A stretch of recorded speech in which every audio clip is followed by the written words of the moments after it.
soy Angélica Infante. Una vez más es un gusto estar en esta hora compartiendo una porción de la palabra con todos ustedes. Hay un salmo, ustedes saben que me encantan los salmos, y hay un salmo precisamente que de David, y es una situación que tiene David con un amigo suyo que lo traiciona. Me llamó mucho la atención y bueno, en esta hora se los voy a compartir. Salmo 55 se los voy a leer rápidamente, se los voy a leer en la traducción lenguaje actual. Dice: Dios mío, no me des la espalda, presta oído a mi oración. Atiéndeme, respóndeme, estoy angustiado y no encuentro paz. Me asusta oír los gritos de los malvados enemigos que me oprimen. No solo se enojan conmigo, para colmo me persiguen. Siento que el corazón se me sale del pecho. El miedo a la muerte me domina. Estoy temblando de susto. Realmente estoy espantado. Quisiera yo tener alas y volar como paloma hasta un lugar tranquilo. Me iría muy lejos de aquí. Me iría a vivir al desierto, buscaría refugio y me pondría a salvo de los que me atormentan. Dios mío, destruye sus planes. No los deje ponerse de acuerdo. En la ciudad solo veo sangre y violencia. Dentro de sus murallas reinan día y noche la intriga y la maldad. El engaño y la opresión dominan en todas las calles. Amigo mío, hasta tú me has ofendido. Tú que eras igual que yo, tú que eres como mi hermano y que ibas conmigo al templo, si otro me hubiera insultado, lo podría soportar. Si otro me hubiera humillado, podría esconderme de él. Ojalá que a mis enemigos la muerte los tome por sorpresa. Ojalá que los entierren vivos, porque en ellos solo hay maldad. Yo por mi parte voy a pedirle ayuda a Dios. Él habrá de salvarme. Mañana, tarde y noche no dejaré de rogarle. Él habrá de escucharme. Mucha gente me ataca, pero Él me rescatará. Me hará salir sano y salvo de la lucha que ahora libro. Dios, el Rey eterno, humillará a mis enemigos. Son gente que nunca cambia ni sabe honrar a Dios. Vamos al versículo 23. Dios mío, tú echarás a los malvados hasta el fondo de la tumba. Esos asesinos mentirosos no vivirán ni la mitad de su vida. Mi amigo, te aconsejo que pongas en manos de Dios todo lo que te preocupa. Él te dará su apoyo. Dios nunca deja fracasar a los que le obedecen. Por eso siempre confío en Él. Cuando leemos este salmo, todos hemos tenido esta clase de oraciones contrarias. Eso es como un sancocho de emociones, porque uno dice: Señor, consúmelos, llévatelos, fumígalos. Y después dice: no, Señor, no, como que no seas tan duro con ellos. Uno de los mayores deseos del ser humano frente a los problemas es escapar. El versículo 6 dice: quisiera yo tener alas y volar como paloma a un lugar muy tranquilo. Yo creo que aquí se inspiró el compositor de quisiera volar muy lejos, sin rumbo fijo. Yo creo que de aquí sacó el pedazo de esa canción. Entonces, tener la confianza en Dios nos permite enfrentar las dificultades, los problemas, las situaciones difíciles y avanzar. Se podría decir que la mayor herida o lo considerado como una traición es cuando viene de alguien a quien amamos, ¿cierto? De alguien cercano, de la pareja, de un hijo, de amigos, de familia. En los versos 12 y 14 dice, del mismo Salmo 55, porque no me afrentó un enemigo, lo cual habría soportado, ni se alzó contra mí el que me aborrecía, me hubiera ocultado de él, sino tú, al parecer íntimo mío, mi guía, mi familiar. Juntos comunicábamos dulcemente los secretos y andábamos en amistad en la casa de Dios. Otra versión dice: si un enemigo me insultara, yo lo podría soportar. Si un adversario me humillara, de él podría yo esconderme.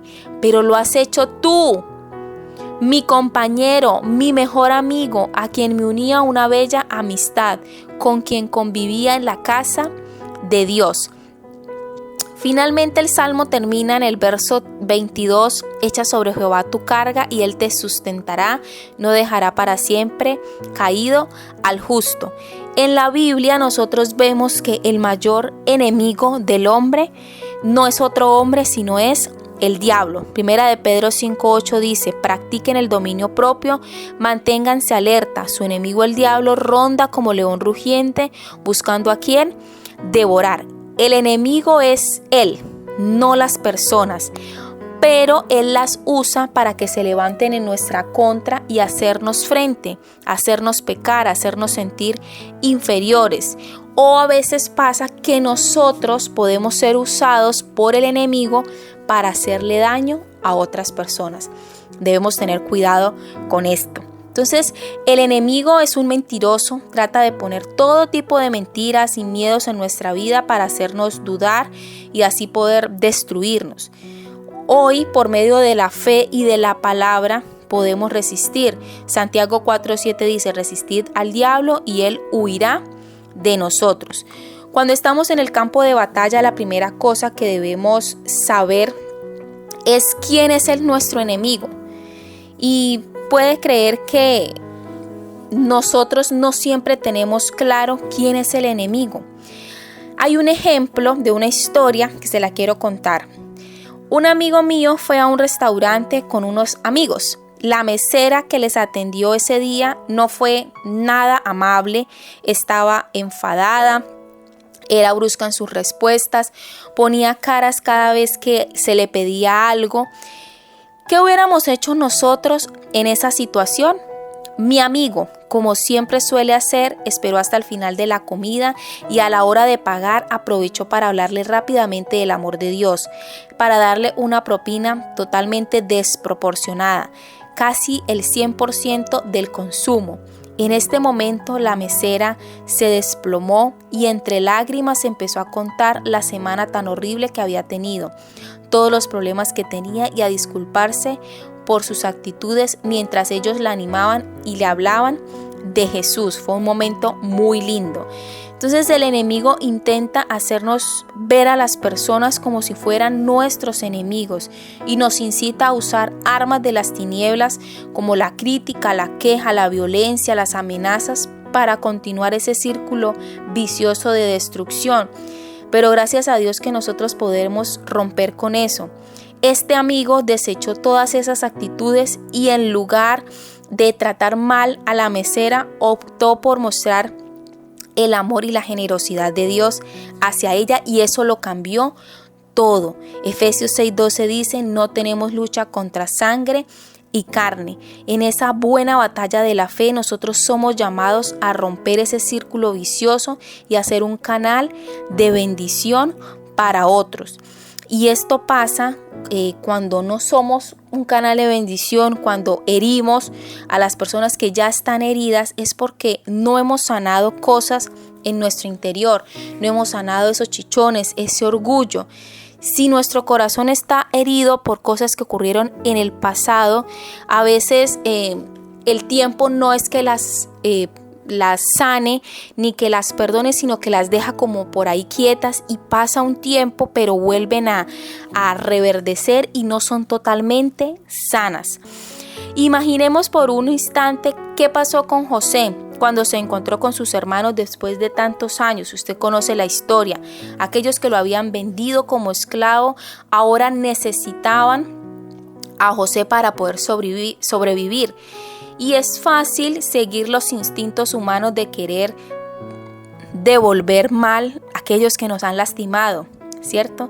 Sin embargo, hace falta mucha humildad y mucho amor para para responder de manera diferente. José, cuando se presentó a sus hermanos, les dijo: Dios me envió delante de vosotros para que podamos sobrevivir sobre la tierra, para darnos vida por medio de una gran liberación.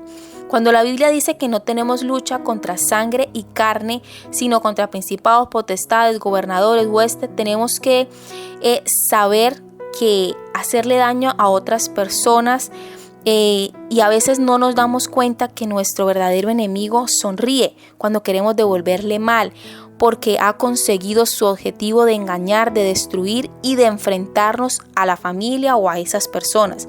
Jesús a nosotros nos ordenó algo muy claro y era bendecir a nuestros enemigos, porque el amor es la mayor arma que tenemos contra las tinieblas. Es capaz de destrozar las mentiras, las malas actitudes y traer paz y bendición a los corazones. A veces pasa que queremos defendernos cuando nos sentimos atacados y es porque no tenemos bien afirmado nuestro carácter y lo que somos en el Señor. Entonces a veces nos dejamos mover como marionetas por el enemigo en contra de otros. José pudo haber reprochado a sus hermanos su pecado, pero al contrario de esto decidió amarlos y enfocarse en los milagros que Dios había hecho a través de esa situación. Como resultado de esto tuvo lugar la reconciliación y el reencuentro, no solo con sus hermanos, sino con su querido papá. Nosotros debemos recordar que esta vida es un boomerang y que trae de vuelta todo lo que nosotros sembramos. Lo que recibimos es lo que nosotros ya hemos dado. Gálatas 6:7 dice: no se engañen, de Dios nadie se burla, cada uno cosecha lo que siembra. Entonces, bueno, volviendo al Salmo 55 que leímos al principio, es una oración, es un cántico, es una queja, es un desahogo del rey David. Fue un salmo escrito con mucho dolor por una situación con un amigo suyo. Ahora, David siempre tuvo enemigos, sus hermanos, Goliat, Saúl. Él vivía rodeado de enemigos, él sabía cómo enfrentarlos, cómo atacarlos, cómo huir.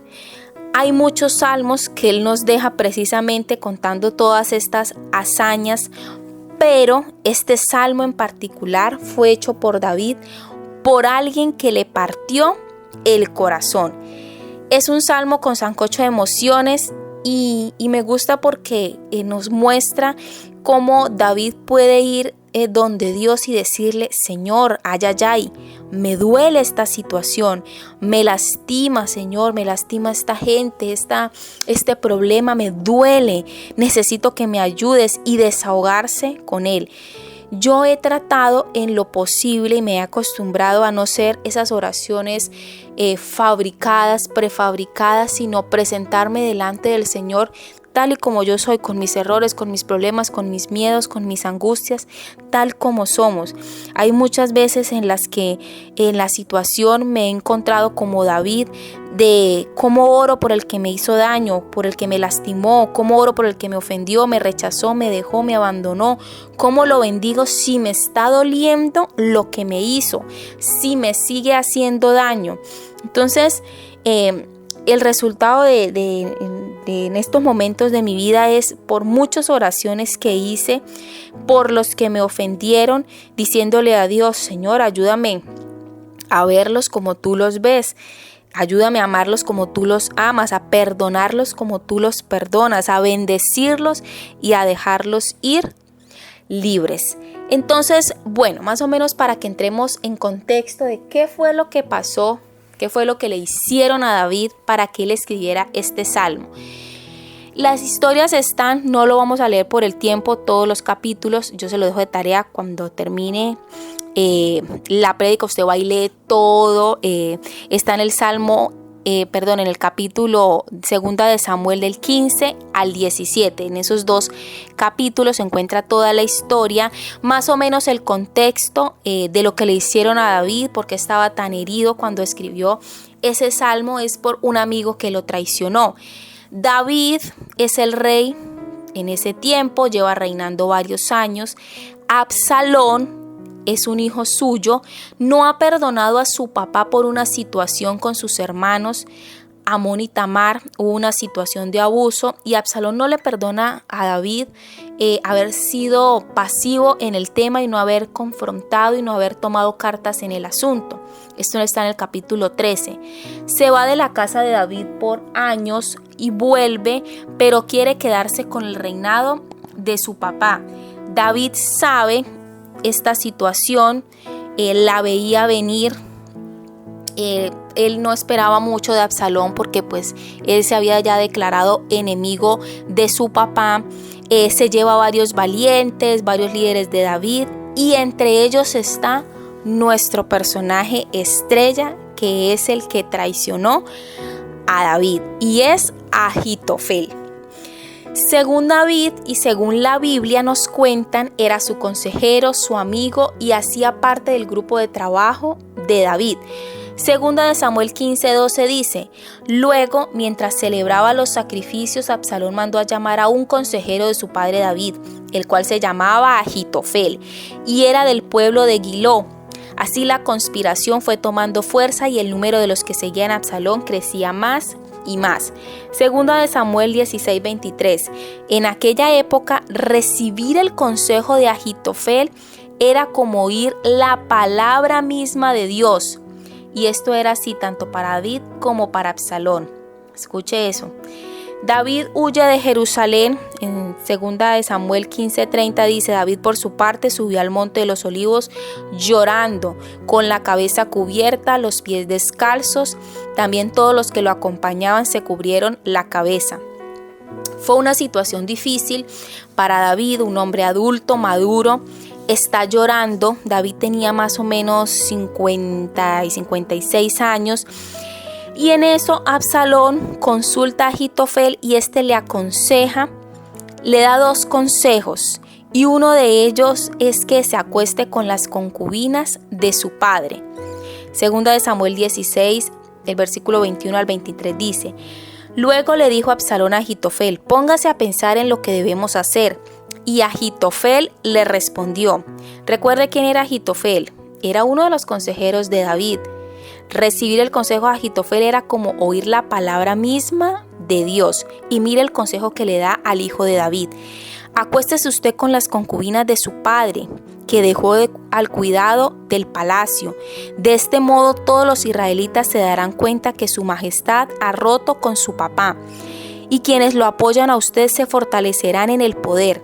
Entonces instalaron una tienda de campaña en la azotea para que Absalón se acostara con las concubinas de su padre a la vista de todos los israelitas. En aquella época recibir el consejo de Ahitofel era como oír la palabra de Dios. Ahora lo que nosotros nos preguntamos es: ¿en qué momento un hombre de Dios, el cual Dios guiaba para dar buenos consejos, deshonra al rey, a su amigo, y termina dando estos consejos? Porque no fue el único. Segundo consejo que le dio a Absalón está en el capítulo 17. Además, Ahitofel le propuso a Absalón lo siguiente: yo escogería 12,000 soldados y esta misma noche saldría en busca de David. Como él debe estar cansado y sin ánimo, lo atacaría, le haría sentir mucho miedo y pondría en fuga el resto de la gente que está con él, pero mataría solamente al rey y a los demás se los traería a su majestad. Ahora, este no era el hombre que aconsejaba y que lo que él decía era la palabra de Dios, no era el amigo, el partner, el compañero de David. Ahora podemos entender el Salmo, ¿cierto? El Salmo 55. Ahora podemos entender qué fue lo que pasó con Ahitofel y qué fue lo que pasó con David para que David se sintiera traicionado de él y para que Ahitofel llegara a traicionar de esa manera al rey. Entonces, ¿por qué estaba tan amargado Ahitofel? ¿Por qué estaba tan resentido? ¿Por qué usa esos consejos para vengarse de David? ¿Qué fue lo que pasó? Ahitofel significa hermano de lo tonto y su vida era más o menos lo que significaba su nombre. A veces uno se pregunta por qué los papás ponen algunos tipos de nombres a los hijos. La insensatez y la ruina fue lo que siguieron la vida de Ahitofel. ¿Y por qué estaba determinado a que David pagara? ¿Qué era lo que estaba ocultando? Resulta que al parecer la Biblia nos cuenta que Elifelet, hijo de Asabai, hijo de Maca, Elián, hijo de Ahitofel. Si yo le digo esto, parecen lenguas y parece que usted no entiende. No sería relevante si no lo asociamos con 2 de Samuel 11:3 que dice: Elián tuvo una hija.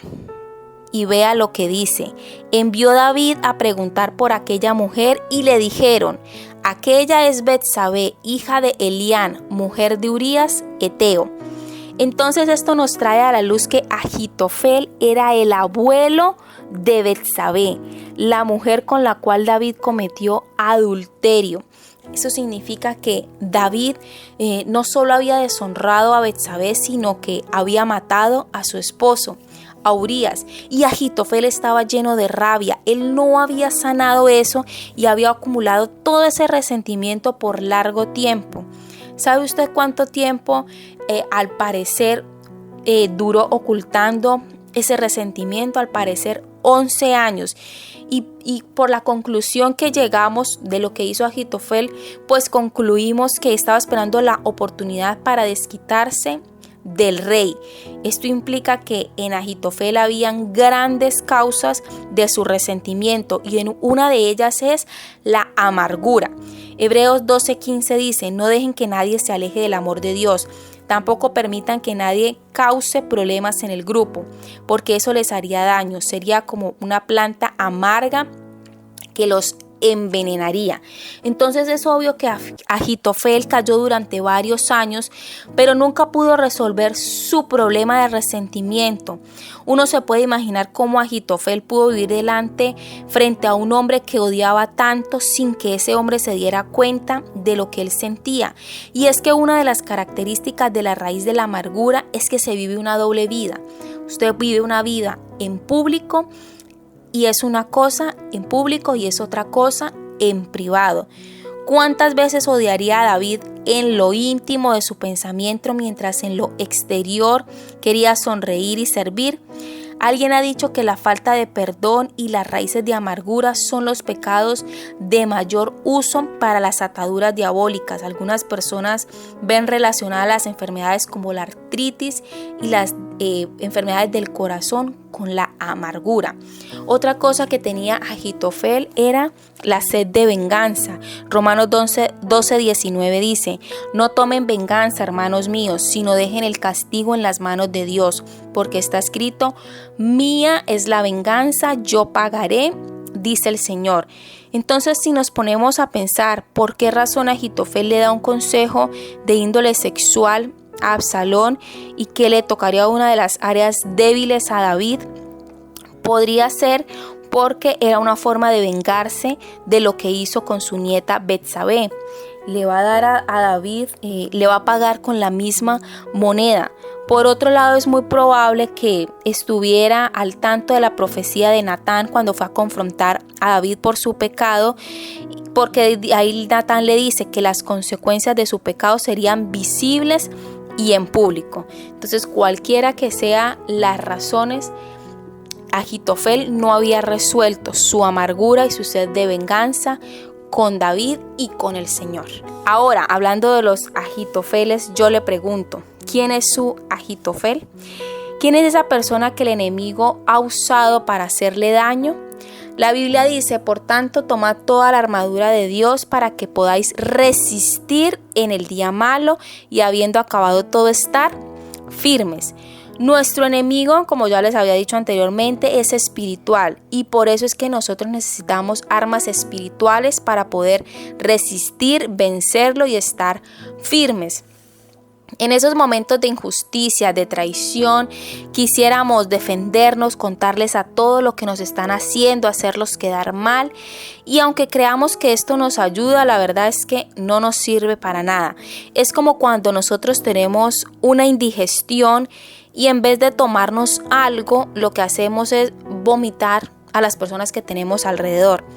Entonces parece que descansamos de la indigestión, pero lo que hacemos es que dejamos a todo el mundo sucio y a todos contaminados. Discúlpeme el ejemplo, pero yo sé que no se le va a olvidar. Entonces estas son las personas, las parejas que pelean y cuando ya vienen los hijos los hacen quedar mal con los hijos y hacemos quedar mal al otro, y eso no es la manera correcta. Le estamos haciendo daño y estamos contaminando al que nos escucha.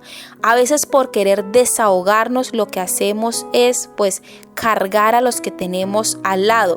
Si usted está cargado, si usted necesita descansar, pues hágalo con el Señor.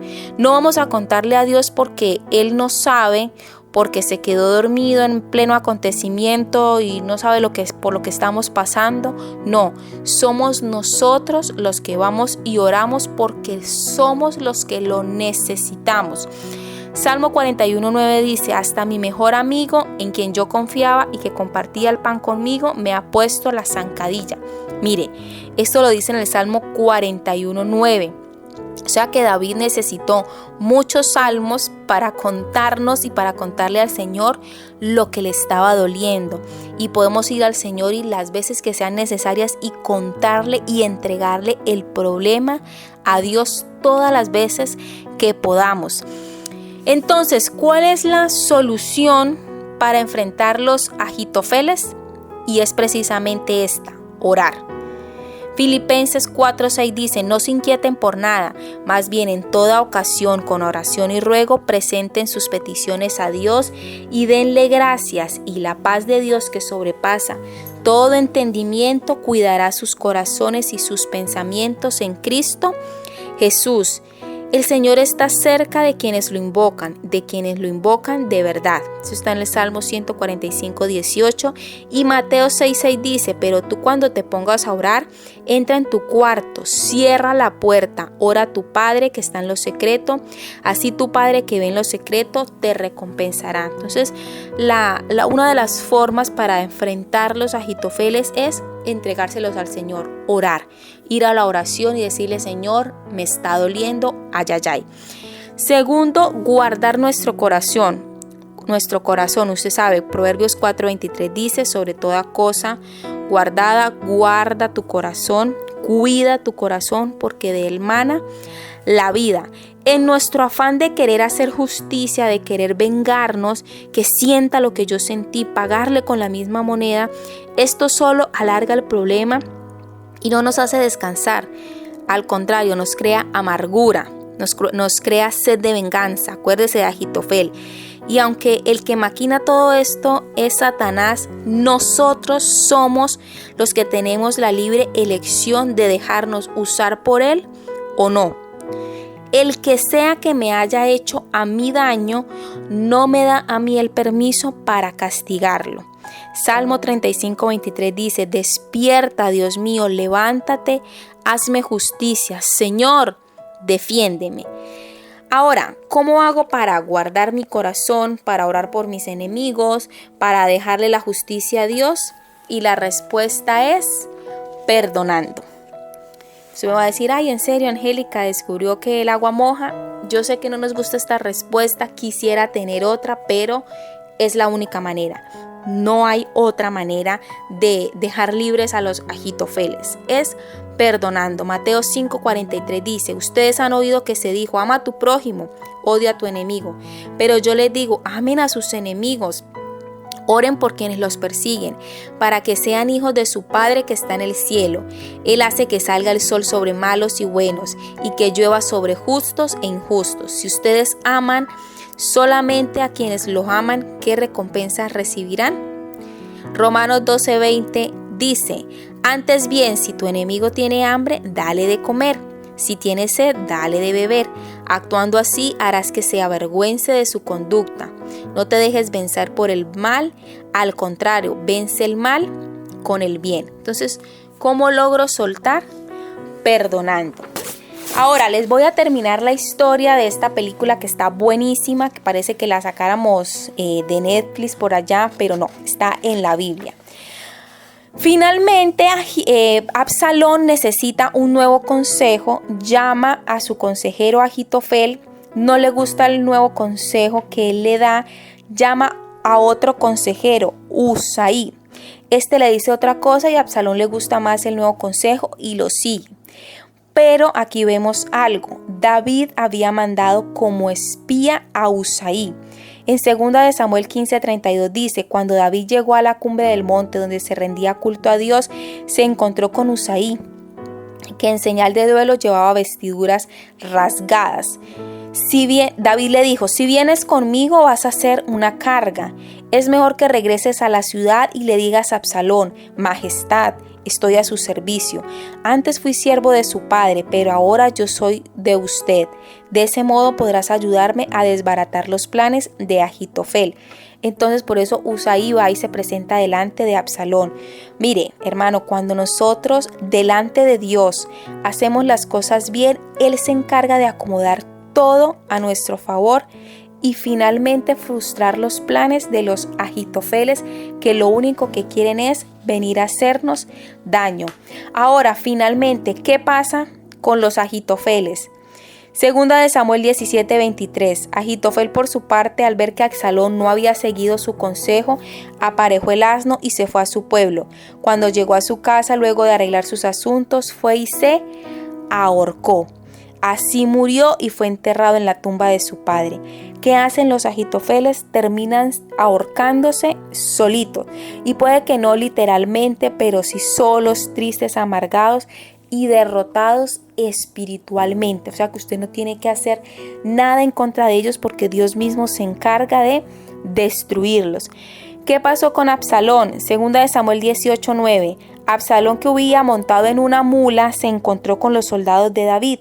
La mula se metió por debajo de una gran encina y a Absalón se le trabó la cabeza entre las ramas. Como la mula siguió de largo, Absalón quedó colgado en el aire. El versículo 15, acto seguido agarró 3 lanzas Joab y fue y se las clavó en el pecho a Absalón, que todavía estaba vivo en medio de la encina. Luego 10 de los escuderos de Joab rodearon a Absalón y lo remataron. O sea, ahí también quedó Absalón. Antes de este suceso, antes de esta muerte de Absalón, en el capítulo 14 vemos que David perdona a su hijo. Y esta es la importancia y lo importante y lo indispensable de perdonar. No por otros, sino por mí. Por a mí mismo yo perdono.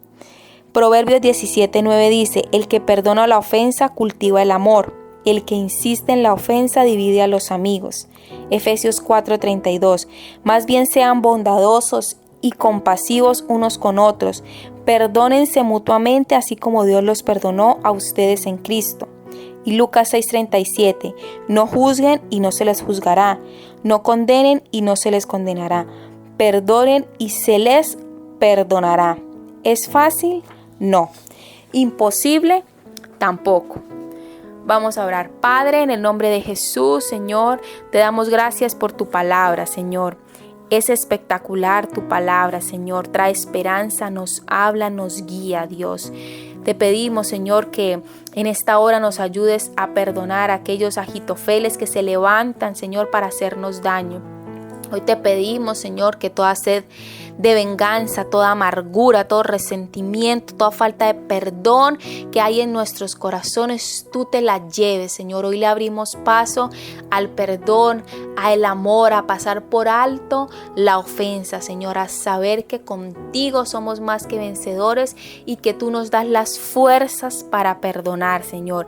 ¿Es fácil? No. Pero es imposible tampoco. Hoy dejamos ir libres a las personas que nos hacen daño, que nos hieren, que nos maltratan, que nos golpean, Padre, y te pedimos que las bendigas, Señor, en el nombre de Jesús, porque tú te encargas, tú eres nuestra defensa, tú eres el Dios al que nosotros le servimos, tú eres, Señor, el que paga en el nombre de Jesús. Señor, hoy los bendecimos y te damos gracias por nuestra vida, por nuestro corazón y por todo nuestro ser. Límpianos, Señor, de toda amargura, de toda falta de perdón. Padre, limpia nuestro corazón en el nombre de Jesús, Señor.